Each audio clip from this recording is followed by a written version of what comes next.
And now, mga binibini at ginoo, ang Pangulo ng Republika ng Pilipinas, His Excellency Ferdinand R. Marcos Jr.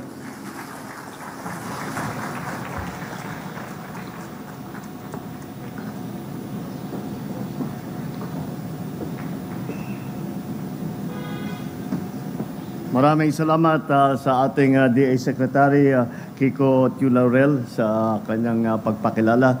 Magsiupo po tayo. Ang 3rd District Representative ng lalawigan ng Quezon, Reynante Arrogancia. Ang 4th District Representative naman ng lalawigan ng Quezon, Representative Keith Mikatan.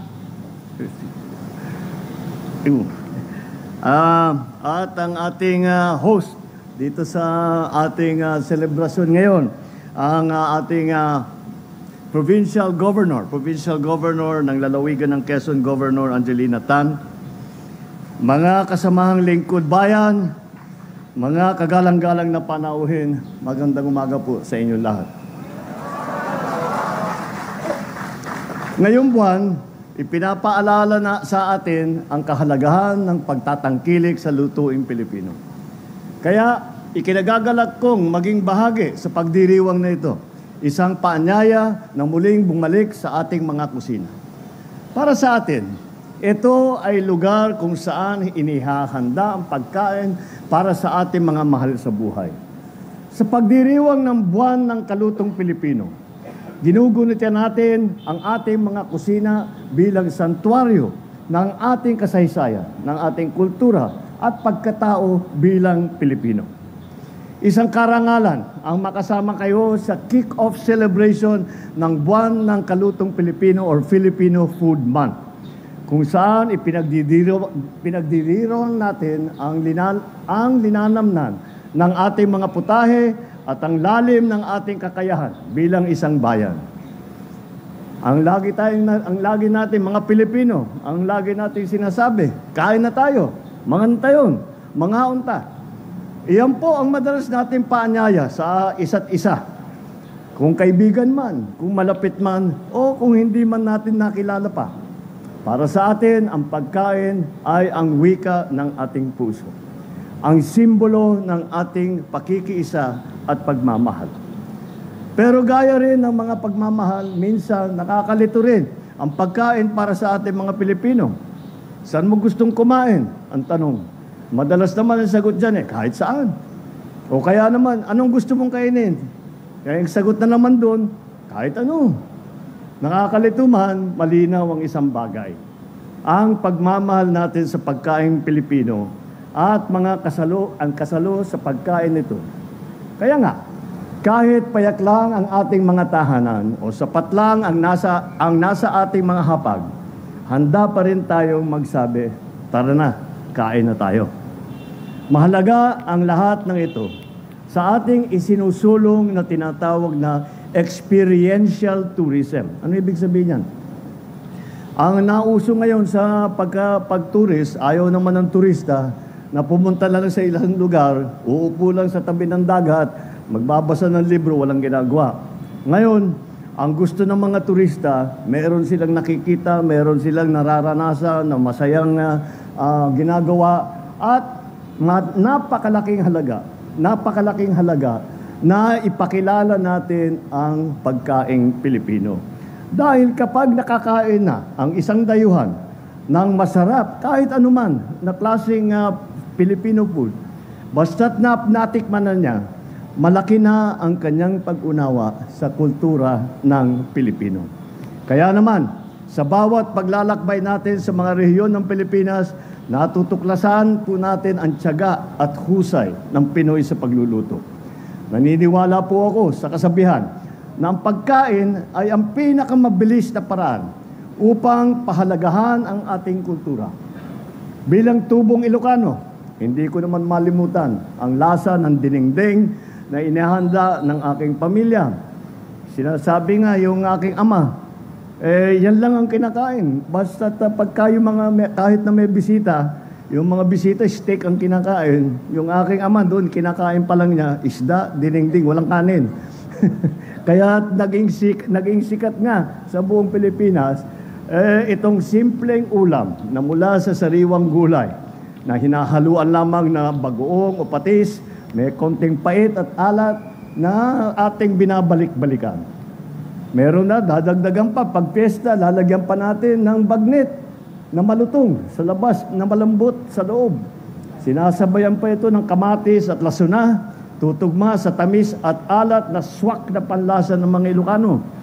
Tawag po namin dyan KBL, kamatis, bagoong lasuna. Yun po ang para hindi po masyadong nakakaumay yung taba. Lalagyan po natin ng konting kasabay. Subalit hindi lamang Ilocos naman ay hindi ang may hatid na yaman sa ating panlasa. Sa Pampanga, natikman natin lahat ang sisig. Mula sa tira-tirang bahagi ng baboy, nakagawa ang ating mga kabalit ng isang obra na naging pambansang paborito. Dadagdag ko dyan, hindi lang pambansang paborito. Sumikat na ang sisig.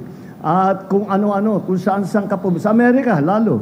Yung mga Amerikano, alam na nila yung sisig. Paboritong-paborito na nila. Kaya makikita natin ang pagkain Pilipino, kahit sa mo dalhin. Kung tayo ba ay nasasarapan, kung dadali mo kahit saan lugar, ang dami naman Pilipino, pinapakilala nila yung pagkain Pilipino, laging napakapopular ng ating kinakain. Sa Bicol naman, hinahangaan ko ang laing na may konting tamis mula sa gata at anghang mula naman sa siling labuyo. Sa Cebu, alam na sumikat ang Cebu. Paano mo malilimutan ang luto at lasa ng lechon? Sa linamnam nito, hindi kailangan ng sausawan. Sa Mindanao naman, ipinagmamalaki ng pianggang manok ng mga tausog.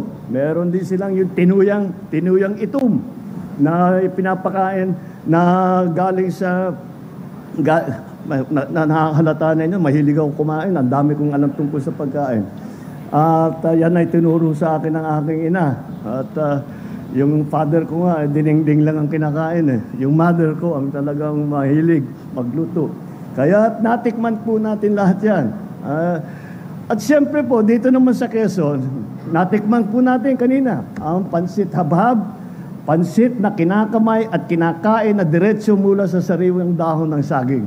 Mas lalo pa, sumasarap ito pag linagyan pa natin ng topping ng longganisang lukban na may tamang asim, sarap at masarap na bawang.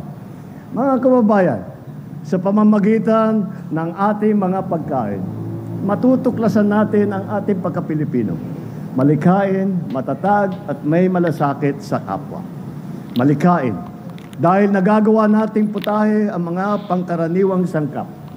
Matatag, dahil kahit sa panahon ng mga kakulangan, nagagawa pa rin nating ipagdiriwang ang kahit kaunting pagkain. May malasakit sa kapwa dahil sa tuwing may salo-salo, lagi nating naaalalang magdala ng pagkain sa ating kapitbahay. Sa buwan na ito, huwag din po natin kalimutan na sa bawat na masarap na putahe ay may mga kamay na nagtsatsaga upang tayo ay may maihain sa ating mga mesa. Sila ang ating mga magsasaka, ang ating mga mangingisda, ang ating manggagawa sa industriya ng pagkain. Maging ang ating paboritong kusinero sa karinderya ay ating purihin at pasalamatan. Ang bawat ulam na kanilang hinahanda ay may katumbas na sipag at tiyaga. Kaya naman, ang pamahalaan ay patuloy na gumagawa ng mga hakbang upang masiguro na may sapat at murang pagkain para sa bawat Pilipino. Bilang tugon, inilunsad natin ang iba't ibang programa upang mapababa ang presyo ng pagkain at maparami ang produksyon nito. Kabilang dito, ang Kadiwa, ang 29 peso program, at saka yung Rice for All, ang pagtatakda ng maximum suggested retail price sa baboy, at ang paglalaan ng pondo para sa programang mga pang-agrikultura upang matiyak natin na ang ating nilalagay sa hapag ay masustansya at abot kaya. Sa ganitong paraan, ang mura at dekalidad na pagkain Pilipino ay mabibigay lakas sa ating katawan na pagpapayaman pa sa kultura natin at pagkakakilanlan. Kaya, tara na, ating ipagdiwang ang pagkaing Pilipino. Ipamana natin ito sa susunod na henerasyon. Panatilihin natin ang ating mga tradisyon habang tayo ay naglalakbay patungo sa isang bukas na may mas masaganang bagong Pilipinas. Maraming salamat po. Mabuhay ang pagkaing Pilipino. Tara, kain na. Mabuhay ang bagong Pilipinas. Maraming salamat po, mahal na Pangulo.